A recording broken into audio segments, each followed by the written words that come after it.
Passport number দিয়ে Malaysia medical check করবেন যেভাবে। প্রথমে মোবাইলের ক্রোম ব্রাউজার ওপেন করে নিন। তারপর বিডি ব্যাক লিখে সার্চ করুন।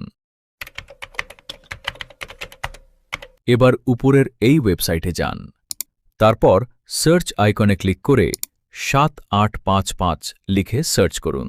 এখন এই আর্টিকেলটি ওপেন করুন।